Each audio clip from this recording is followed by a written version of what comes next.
Anggota Komisi 6 Gerindra Andre Rosiade menyoroti kritik yang disampaikan oleh Ibas. Rosiade mengatakan kritik terhadap pemerintah adalah hal yang wajar. Tapi sebagai anggota DPR akan lebih baik jika kritik ini disampaikan dalam rapat resmi.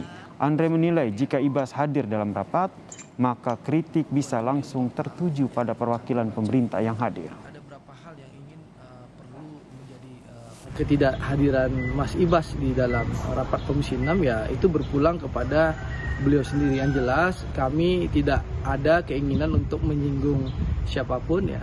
Mengkritik pemerintah hal itu hal yang wajar dalam demokrasi ya, hal yang lumrah dalam demokrasi, memberikan masukan kritik kepada pemerintah.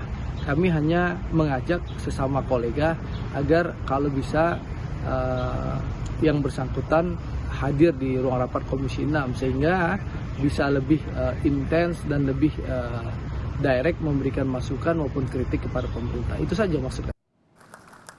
Menanggapi sindiran balik Andre Rosiade, Kepala Badan Komunikasi Strategis dari Partai Demokrat, Herzaki meminta pemerintah untuk fokus saja pada penanganan pandemi COVID-19. Demokrat menilai pemerintah kurang mampu dalam mitigasi pandemi dengan bukti habisnya oksigen, harga obat yang melonjak dan menipisnya tempat perawatan yang menyebabkan hilangnya banyak nyawa. Kekurangan dari kemampuan mitigasi pemerintah ya dalam menangani pandemi ini terbukti dari sempat habis dan langkanya oksigen di mana-mana, kemudian harga obat yang melonjak di mana-mana, serta semakin terbatasnya tempat tidur ya, baik di ICU maupun di rawat inap di rumah sakit di berbagai kota di Indonesia.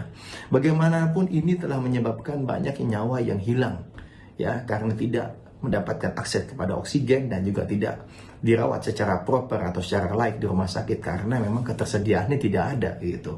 Ya, sebaiknya fokus saja di sini karena kita sama-sama punya tugas tanggung jawab bagaimana agar bangsa ini bisa selamat, bisa survive. Menteri BUMN Erick Thohir yang hadir dalam rapat dengan Komisi 6 DPR mengatakan bahwa pemerintah telah melakukan sejumlah langkah untuk menangani korban COVID-19. Erick juga mengatakan pemerintah membuka diri terhadap semua masukan dari anggota DPR soal penanganan kasus COVID-19, baik lewat rapat maupun telepon langsung.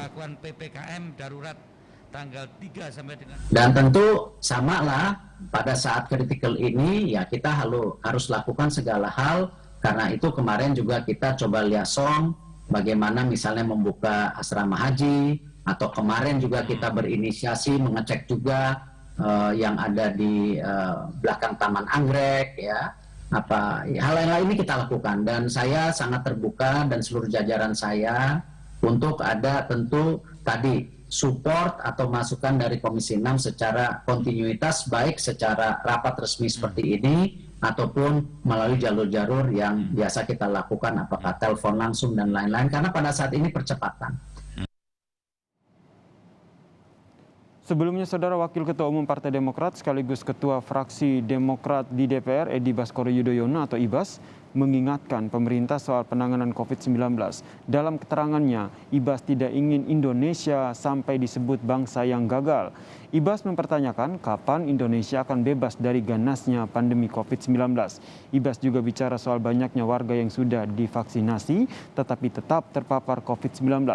Ibas pun berharap pemerintah tidak ragu menghadirkan vaksin yang mumpuni menangkal COVID-19.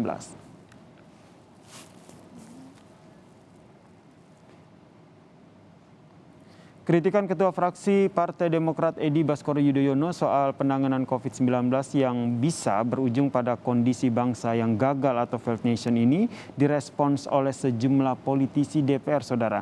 Lalu sebenarnya bagaimana DPR menyikapi kritik ini? Kita tanyakan kepada jurnalis Kompas TV Zeki Rahmat di sana. Selamat sore Zeki. Zeki, bagaimana sebenarnya dinamika terkini dari munculnya kritik penanganan COVID-19 dari fraksi Partai Demokrat yang kemudian ini ditanggapi oleh sejumlah politisi di DPR? Ya, masih saling berkomentar, Yasir. Tidak hanya kali ini komentarnya dari internal Komisi 6 sendiri, rekan sesama Edi Baskoro Yudhoyono di DPR. Selain Andre Rosiade tadi yang Anda sebutkan, ada lagi komentar lain yang datang dari sesama politisi di Komisi 6 DPR, yakni politisi P3. Ahmad Baidowi yang juga turut berkomentar yang kurang lebih sama dengan apa yang diucapkan oleh Andre Rosiade. Sebaiknya Edi Baskoro Yudhoyono datang ke DPR untuk rapat kerja maupun rapat dengar pendapat dengan pihak pemerintah. Selama ini Komisi 6 DPR juga banyak bermitra dengan dari segi pemerintah, baik dengan Kementerian Perdagangan, Kementerian BUMN maupun Kementerian Investasi yang secara tidak langsung juga turut membahas soal penanganan pandemi COVID-19. Di BUMN misalnya bisa dibahas di Komisi 6 dengan BUMN yang bergerak di bidang farmasi, seperti misalnya membahas soal vaksinasi, obat-obatan maupun vitamin untuk penanganan pandemi COVID-19. Jadi sebaiknya suarakan di situ, tidak hanya melalui komentar ataupun yang ada di media sosial yang menimbulkan polemik. Lagi pula kemarin juga di hari Kamis, kemarin tepatnya Komisi 6 DPR juga melakukan rapat kembali dengan Menteri BUMN Erick Thohir. Tetapi sayangnya Edi Baskoro Yudhoyono juga tidak terlihat hadir baik secara fisik maupun secara virtual di rapat kerja bersama dengan Menteri BUMN. Cuitan ataupun komentar ini berujung tidak hanya di DPR, tapi juga di luar dari Komisi 6 maupun di luar DPR. Politisi Demokrat Herzaki dan juga Andi Arief juga turut saling serang cuitan antara mereka dengan Andre Rosiade soal penanganan pandemi ini yang kemarin disebutkan oleh Edi Baskoro Yudhoyono dikhawatirkan negara akan gagal jika penanganan pandemi tidak serius dilakukan, dan itu dikhawatirkan oleh fraksi Partai Demokrat di DPR ini. Ya, Sir. Zaki, lalu bagaimana dengan pemerintah yang sejauh ini menjelaskan kebijakannya kepada anggota DPR? Apakah ini sudah bisa diterima?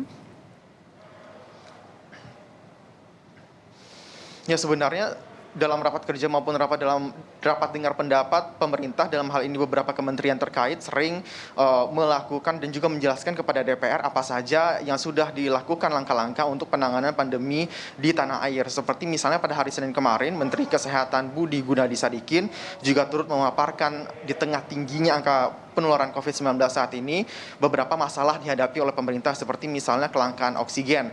Dalam pernyataannya bersama dengan di depan Komisi 9 DPR, Menteri Kesehatan Budi Gunadi Sadikin menyatakan sudah ada komitmen antara Kementerian Kesehatan dengan Kementerian Perindustrian untuk membantu, yakni berupa konversi oksigen dari industri ke medis yang sudah diberikan 90%, atau ini jumlahnya setara dengan 575.000 ton per tahun, dan ini sudah disepakati antara Kementerian Kesehatan dengan Kementerian Perindustrian. Ini sudah mulai terlihat.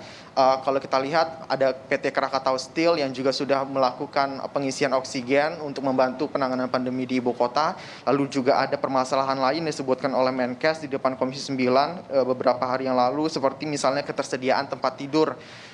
Di awal tahun Menteri Kesehatan menyatakan sudah ada 389.000 tempat tidur yang ada di fasilitas kesehatan maupun rumah sakit se-Indonesia.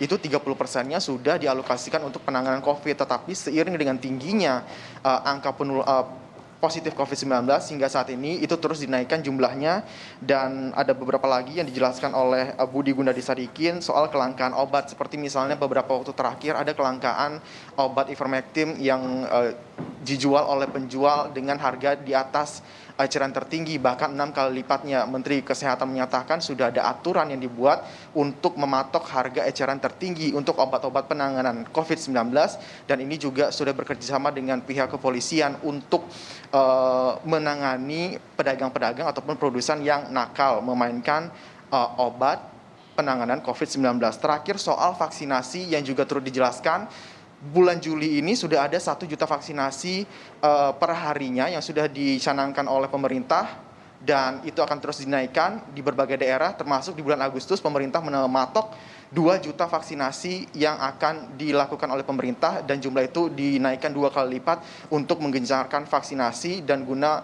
mencapai angka kekebalan kelompok agar Indonesia bisa keluar segera dari pandemi ini. Itu beberapa langkah yang sudah dijabarkan setiap rapat dengar pendapat maupun rapat kerja antara pemerintah di DPR. Ya, Sir. Terima kasih Zeki Rahmat atas informasinya dari gedung DPR Jakarta.